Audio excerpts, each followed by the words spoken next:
Okay, well, let me tell you about my hair is really bad.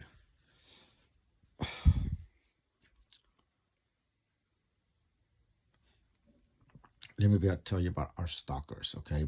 This is started first whenever I met this fucker named Felicia, so we're gonna call him, and very charming and everything. And I fell for it. I should have known that, what he was like whenever he would just ask me to take pictures at the house and make sure that the bed's behind me or whatever, so he would know that I was there. Like, who does that? And then he would be like, "Does I know where you're at because I'm looking at your IP address," and I'm like, "But I am home." "No, that's not what that says." I'm like, "Well, then it's lying because I'm over here." I turned my my phone. I updated it, and whenever I updated it, like, it turned my location off, I guess. And he was so mad. "Why did you turn your location off?" Like, everything had to be something shady. And so well, all along he was the one that was being really, really, really, really shady. Just had to lie about what time it was, and and I lost my permanent resident card, and then he found it. And instead of giving it back to me, he kept it.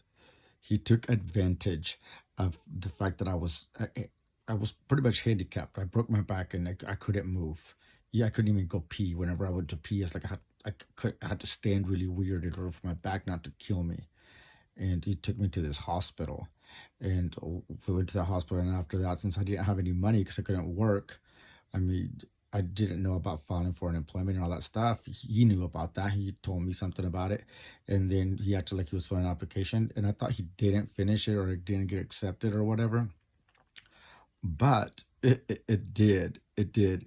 He got those funds transferred to him, either by pretending he was me or pretending that we were married, because then we went over, he had, for what, another thing is, like, he was positive, HIV positive. He didn't tell me until later.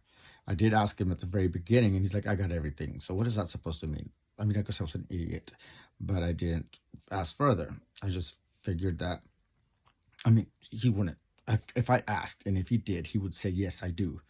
Not that generic question answer. And but by the time I found out, it's like I was already, I already had feelings, and because I have feelings. And so I even went as far as to think, what if I get it? I mean, this is the person I'm going to be with anyways, because I was serious. And he wasn't serious at that time. He got to just keep me close so he could know what I'm doing, because he was about that money. And so we went to this clinic, and called Legacy Clinic in Houston, Texas. And then he told them that I was his partner. So the only way that I could get help would be like if I was also positive. So he said, "Oh yeah, he's my partner." And so I think that he said that we were married. Like, that's the only other explanation, that we're married, and that he could get my benefits, right, for that. Card had been active, and whenever I left there, I came over here, and I tried back to Woodward from Houston, and I tried to get a car, and the banker told me to check my credit, because my credit was really bad. And so I told him that some of those whenever I looked at the credit report, some bills for Sprint over $1,000, for Verizon over $1,000, and other bills, they were like, "They're not mine. I didn't open those." So I went to do a police report, and I named him as the suspect, and I said he's the one that had access to my information, because he locked me out of the house, and with all my stuff still in there. So I was like, "No, I'm not going to do this. I'm not going to sit outside." This was after he tried to run me over, after he did all these horrible things to me. um, and so I decided that I was going to just leave. So I called my mom, and I got her the bus, and I came back, and I left all my stuff over there. And so he had all my information, all my paperwork and everything, plus my permanent resident card. And so he was able to file whatever. He knew all the information about me. And so all this time, I still didn't think anything of it. After I filed the police report, I thought, "Oh, good, that this is over." But nope, it wasn't over. They didn't do anything about it. And then in 2015, whenever I tried to file for unemployment, because I had 3 jobs, and I was forced to lose 2 of them. So I filed for unemployment while I was still keeping one. And I already couldn't get into my into my account, because but after the office opened and I was able to go in there with my ID to prove my identity, he's like, "Oh, this is username." And I was like, "That's not my username." Like, yeah. He's like, "Yeah, well, it probably generated one for you." what a bunch of BS. Like, why are they lying too? Like, what happened? I don't get it. And so I was able to log in, and I got some of it back. I'm so sorry that I got something back. I'm sorry um, to anybody who that might have hurt. But I did, and then but I wasn't able to successfully log back in after that until I came back to Woodward, and I went to the employment office and they helped me get in. And then after that, it was every week was the same thing. And there's like several usernames, there's several emails, and all of I mean, I did create a load. Some of them I don't even I've, I've never even heard of. So why are they linked to that? And why are there so many cards?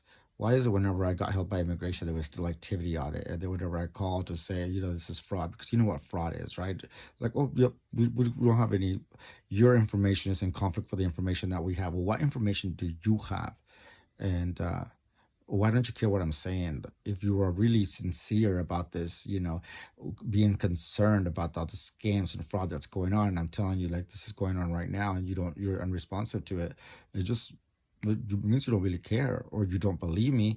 But why wouldn't you believe me? Like, what I'm saying really makes sense. It might not right now, because it's like I'm rambling. There's just so many places to go within this conversation, and that it's really hard to just focus it on one thing, because it's so many things. It's so many things uh, that, like, I'm not kidding. I'm just gonna keep rambling. This is the only thing that makes me feel better. And whenever that happened in March 13th, it's like also and I so many other things happened. Um, I was living in Tulsa, and I was paying $500 for this for my space in this big house, and it included well, it should have been two bedrooms and a bathroom and a kitchen, but no, they locked one of the bedrooms, so I couldn't get in there. I'm like, why did they do that? Although the landlord would always go downstairs. One time I put a camera down there just to see, because like that's my space, and I noticed things were being moved around, and and it got turned off at a certain time, and then it got turned back on. I could see that.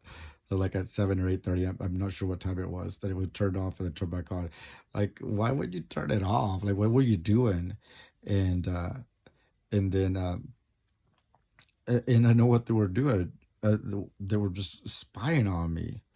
I don't know what kind of footage they wanted, but it's like they got some pretty juicy stuff. I mean, most of the time I was there was no juicy stuff, but they made it happen. They made it happen, and and they were really happy with it. They were really happy with it, including the time that like it was 4 o'clock in the morning. I guess that was the time that I was supposed to um, perform, and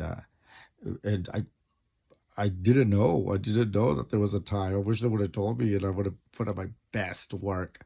But I didn't know, and I was like, "Oh, I have to do it.